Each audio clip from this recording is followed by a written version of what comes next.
Nina bezulu edumela ngahlomanga kwakhangela amankengane nazi indaba ze1 KZN TV nifundelwa ukuphilana okaCebekhulu sanibonani. Okizona ndaba ehamba phambili namuhla kuvaleliswa abayothekela ulwazi eGoli. Owasezululand usunemeya entsha kanti libuyele enkantolo lo wakwa IEC.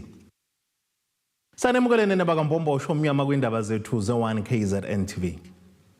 Inje ngaphezulu kwekhulu evele indaweni ezahlukene esifundazweni kwaZulu Natal inyelo inyoni esandleni njengoba kithola ithuba elingqayizivele lokho oqeqesho lokwakha amakhebulu kagesi nokunye.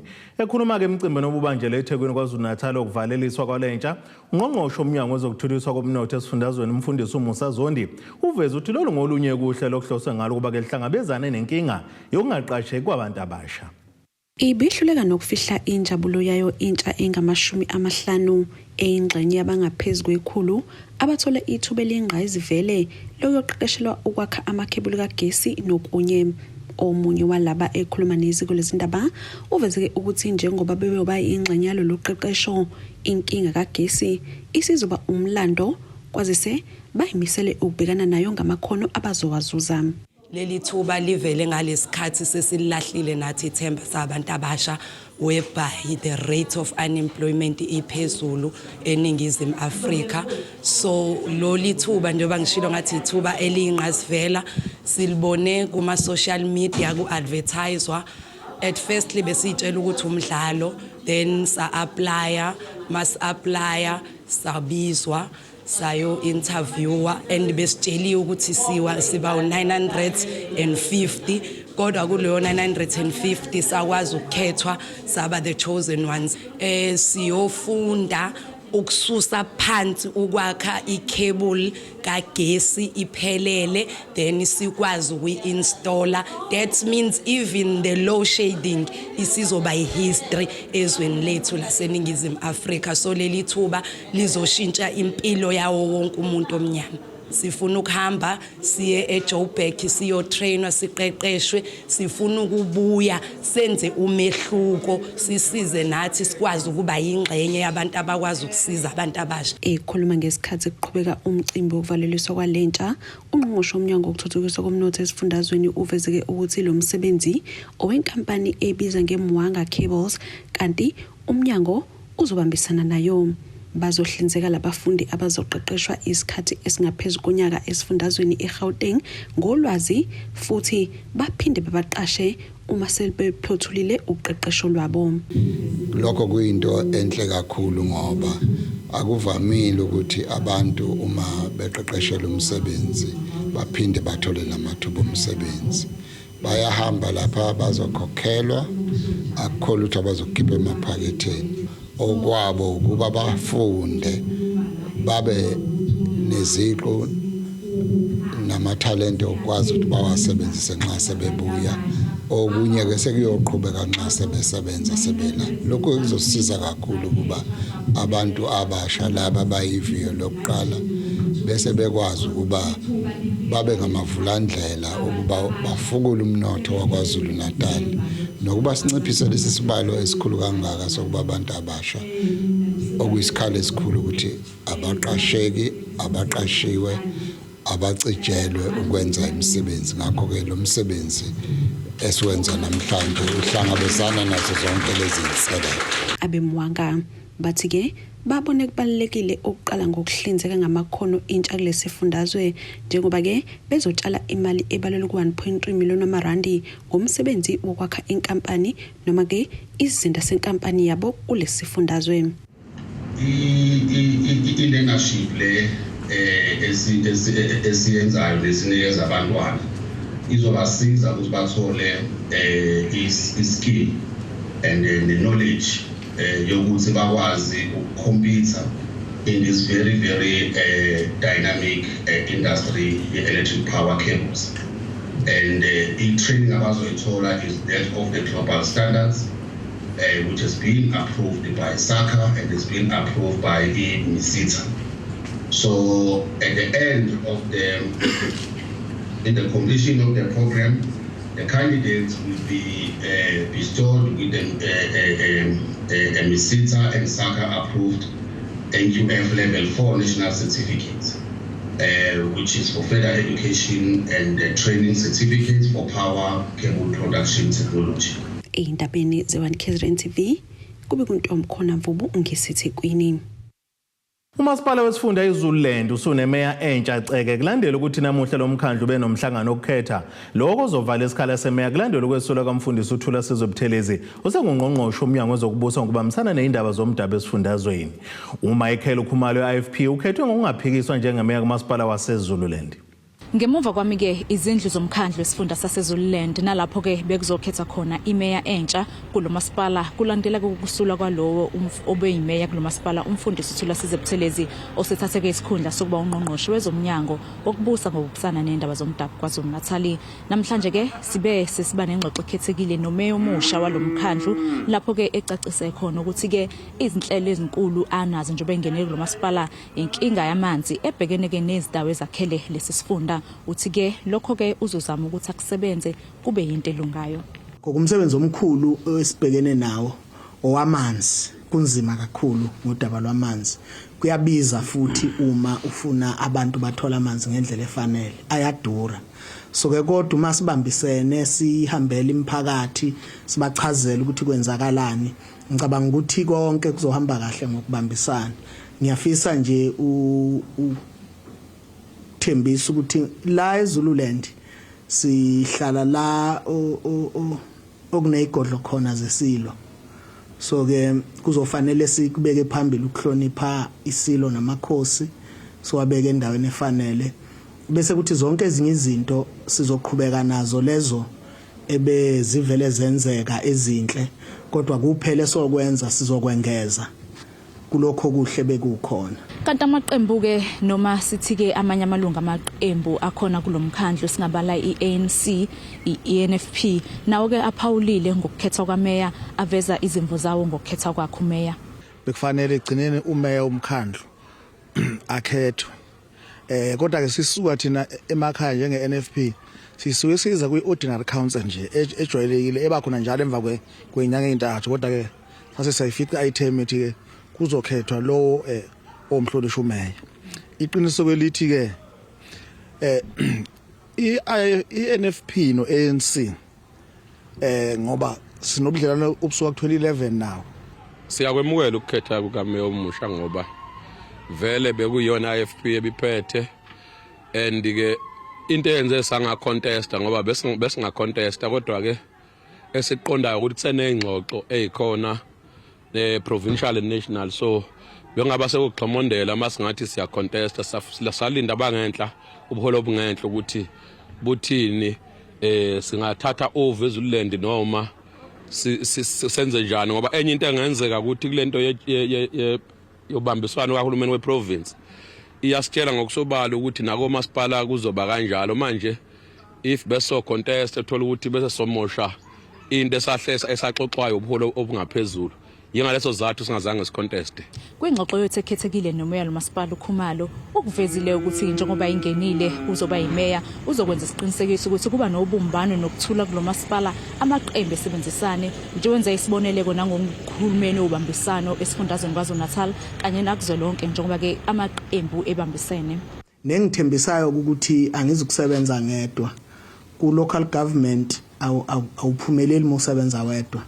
Uphumelela ngoba usebenza nabo bonke osukubambisene nabo sino speaker sino deputy mayor amakhansela exco kanye namakhansela onke.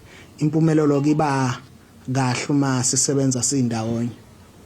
Kade ngicela nangaphakathi ukuthi uma sifuna abantu ukubasiza ngendlela efanele akufanele sibeke phambili amaqembu etheze politiki kufanele sibeke phambili idingo zomphakathi waseZululand. Kanti iqembu le-NFP likuvezile noma ke singasho ukuthi sixoxile nalo la kuveza ukuthi ke yize noma bebefisa ukuthi ke imeya kube umuntu ovela eqembini le-NFP kodwa ke bakwamukele isimo sokuthi ke bangacontest noma ke bengaphikisani lokukhetha kwameya omusha kodwa ke wathi ke basasenhlelweni zokuthi ke balisebenze lolu daba ukuze ke umkhandlu ugcine usezandleni zabo.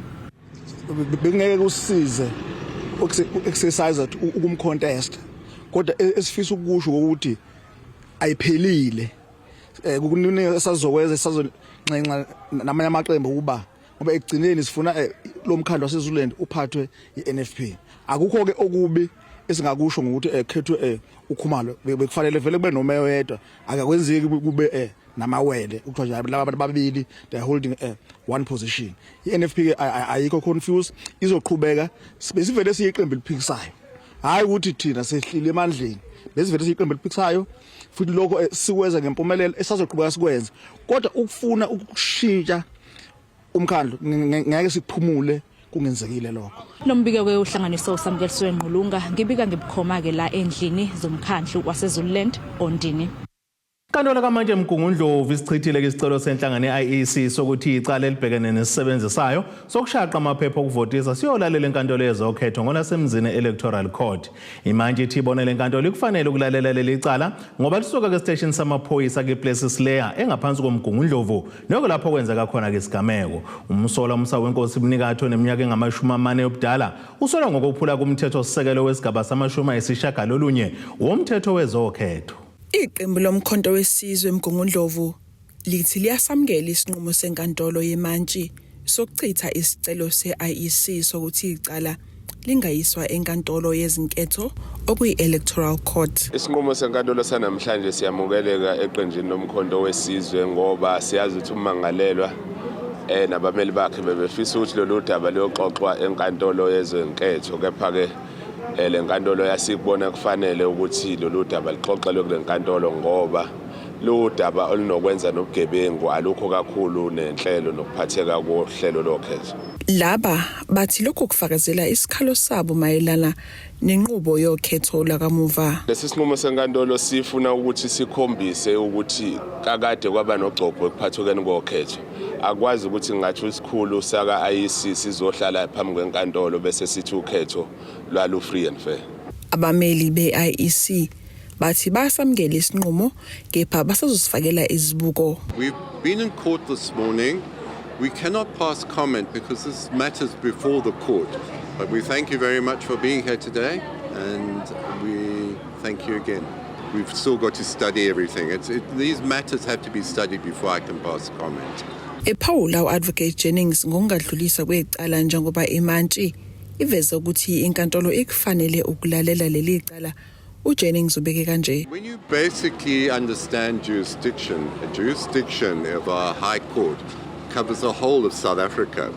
So basically, yes, we do understand that jurisdiction there. But that wasn't my argument yesterday. It was about the importance of the electoral court. The electoral court must be the court. But as again, I can't make any other comments until I've studied the judgment. And thank you very much. All right, thank you.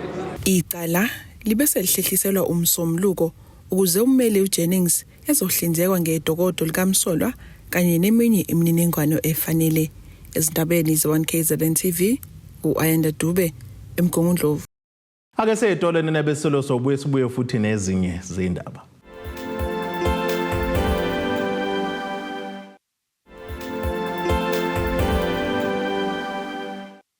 Asibonge siphinde sinamukele futhi kwindaba zethu ze1KZN TV nazo kuzona ehamba phambili namuhla. Okizona indaba ehamba phambili namuhla kuvaleliswa beyothekela ulwazi eGoli. OwaseZululand usunemeya entsha kanti libuyele enkantolo lo wakwa-IEC. Unobhala wenehawu kwisifundazwe KwaZulu-Natal u-Ayanda Zulu uthi basacubungula impendulo kaNgqongqoshe wezezimali uFrancois Rogers ngodaba lwesimemezelo sokuvala kwehhovisi lalomnyango eThekwini KwaZulu-Natal ngenhloso yokonga inkece. Undaba ezithu usholokho ekhuluma ke neziko lezindaba eThekwini.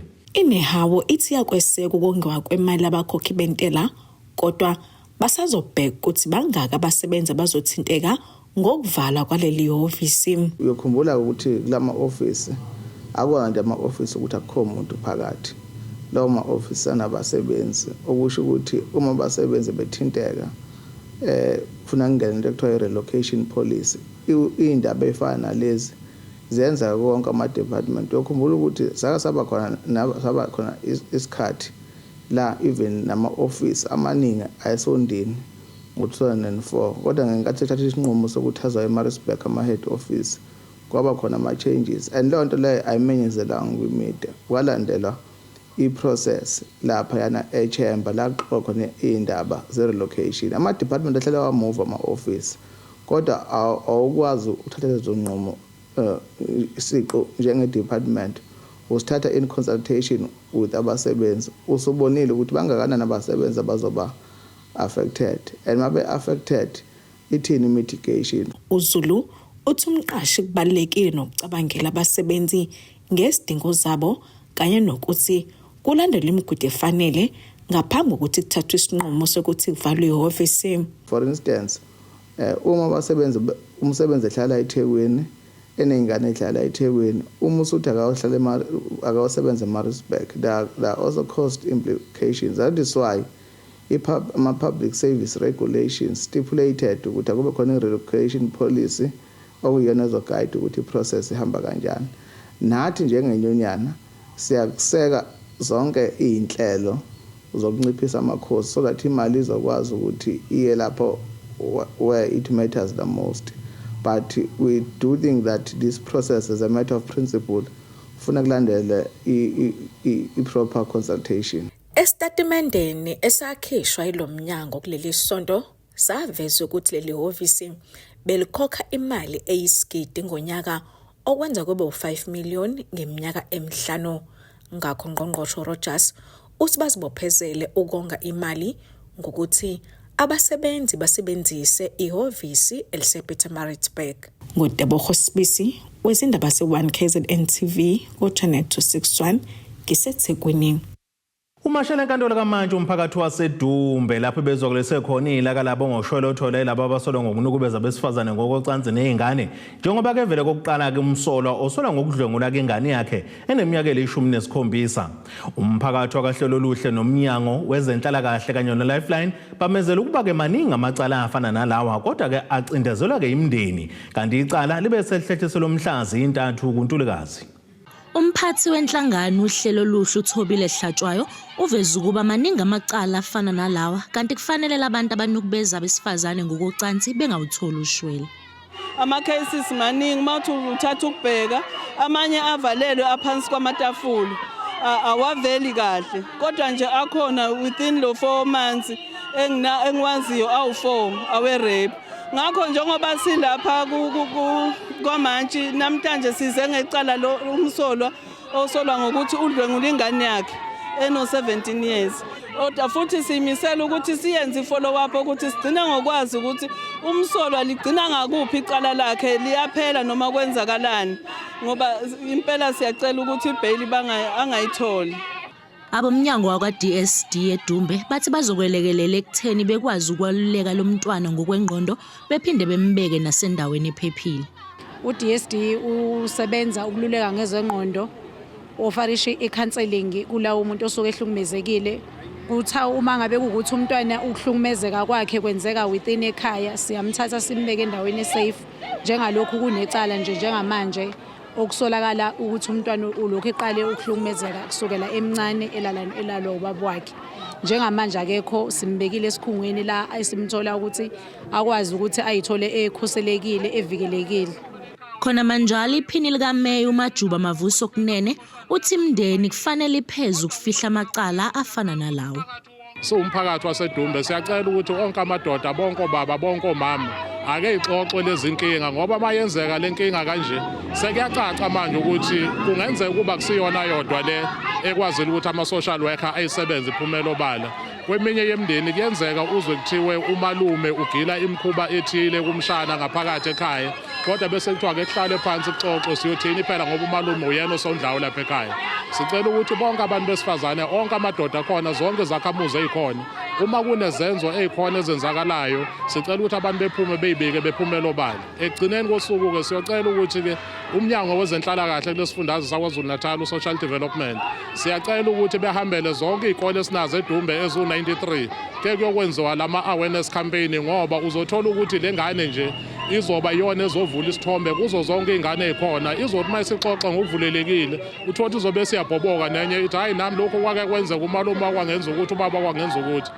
Khona manjalo lomsolwa kulindele kube phinde vele enkantolo mhla zi3 kuNtulikazi njengoba ummeli wakhe engafikanga namhlanje. Kubi kuThobeka Dladla ezindabeni ze1KZN TV ngiseDumbe. Ake siphinde futhi setolo nina besolo sobuye sibuye nezinye zendaba.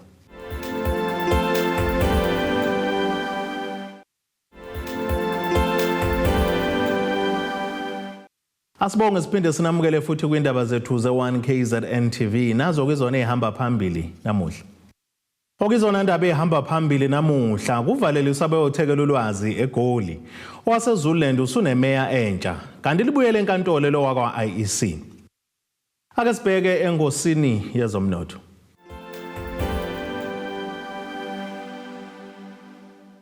Iranda kuleli u-18.30 maqhathaniswa nedola laseMelika libe ngu-19.57 kwi-euro yase-Europe libe ngu-23.12 maqhathaniswa nopondo waseBrithani. Igolide lona lingu-$2,300.84 ounce ukuthi intengo ngahluziwe yona libe ngu-$85.25 umphongolo. Ake sibheke engosini yezemidlalo. Umqeqeshi weqembu lamabhokobhoko uRussell Erasmus uphinde wabiza abanye abadlali abasha ngesikhathi keqoka iqembu elizodlala imidlalo emithathu ekhaya ngenyanga ezayo. Amabhokobhoko azoqala imidlalo yasekhaya ngemibili ebhekwe ngabomvu neIreland. Oqala uzodlalela enkundleni Loftus Versfeld ngempela sonto ezayo. Kuthi osibili wona kudlalela eHollywood Bets Kings Park eThekwini KwaZulu-Natal ngomhla zi-13 ngenyanga ezayo.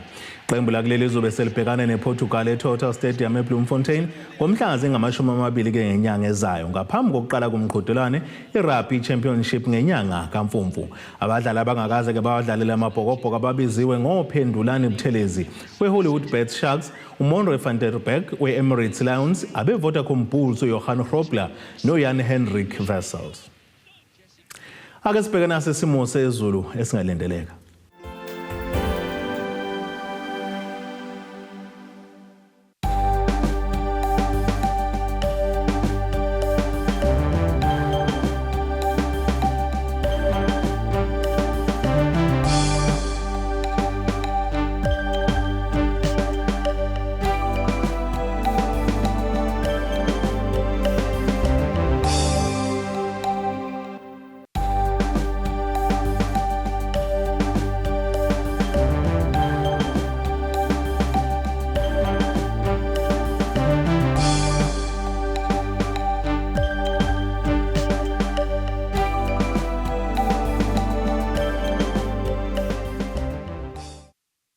Nina benkonyana kandaba ekhala emthonjaneni ezizwe zonke ezizwile ukulila kwamzimba umntwana nethimba lonke nje le indaba sithi khumu.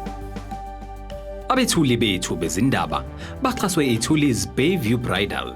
Ungabashayela kulezi zinombolo ezivelile.